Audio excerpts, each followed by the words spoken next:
What's up, everyone? My name is Trey. I'm one half of the channel Trey So today we're going to be going over what you guys are going to expect from Pokopia when it releases on March 5th. Now, a new trailer just dropped, and we're going to go over some things on it because they've leaked a lot of information, and this is stuff that you guys are going to want to know.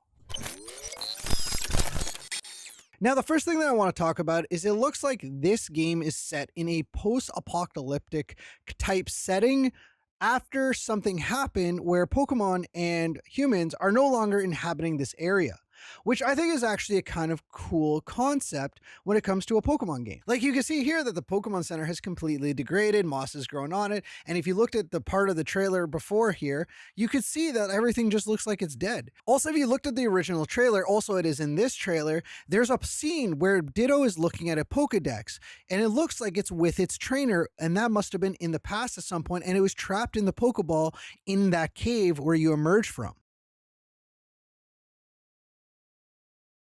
Now, the gameplay itself is kind of a mixture because it's like Minecraft and Animal Crossing had a bit of a mixture in this, but Pokemon.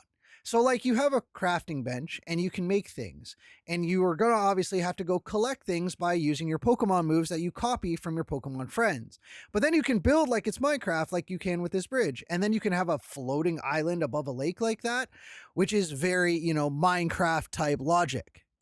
Now, I'm not saying that this is a bad thing in any kind of way either, because if you actually look at it, this gives a lot of opportunities and a lot of freedom to what you can actually do with your island or your area that you're basically rebuilding from scratch because everything has fallen apart in this post-apocalyptic scene.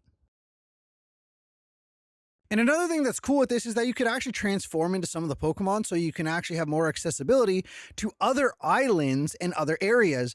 Basically, you can fly or you could swim around to get to different places and probably get special or better resources. This is where a lot of that feeling of Minecraft actually comes into play, because you were able to do that in Minecraft to go to different areas for different things. Now, like a lot of other cozy games, you're going to have requests from your villagers, or in this case, Pokemon, that are going to allow you to open up more things and get rewards. Basically, a Pokemon will ask you to do something and you have to go do it for them, and then you'll either open up a space, get a reward, and some of them look pretty funny because, like right here, you see Onix is literally trapped in a cave, but Onix is a giant rock Pokemon that should just be able to get out of it, right? But anyways, on a more positive note, there is going to be a lot of customization in this game. Just like in Pokemon Legends ZA, we are going to get customization for our Ditto this time, which we can have lots of different outfits, as well as we can actually customize a room. Again, this looks like Animal Crossing for the most part. And then this, you can build a house with your friends, is literally Minecraft, which is actually really awesome as well, because this looks like there's a lot of different things you can do with friends and playing a 4-person co-op, which, yeah, it's also 4-person co-op, which is awesome. Now, one thing to actually notice about this is you can actually do game share with this with another console. However, you can do it with the Switch 1 as well, as long as the one sharing is a Switch 2.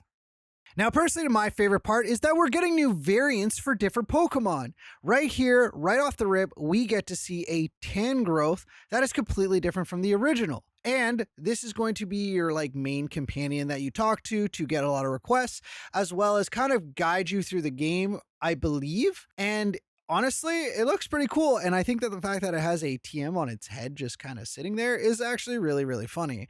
And the fact that they made a professor just like you would normally find a professor in other Pokemon games, it was a good touch. Now, the next one we get is Smeargle, and I think this guy looks super cool with multiple colors.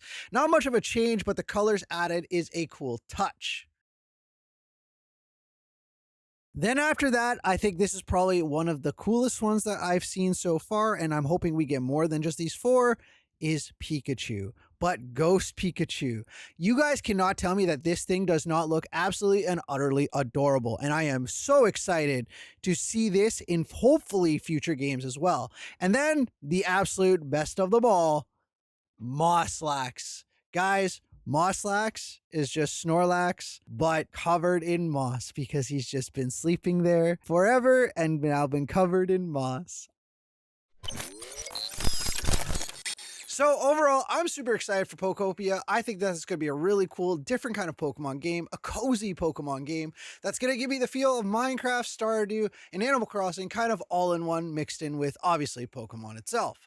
But let us know what your guys' thoughts are in the comments. Make sure to hit that follow and subscribe button so you guys can get notified for all the new content coming out that we have. And we'll see you guys all in the next video.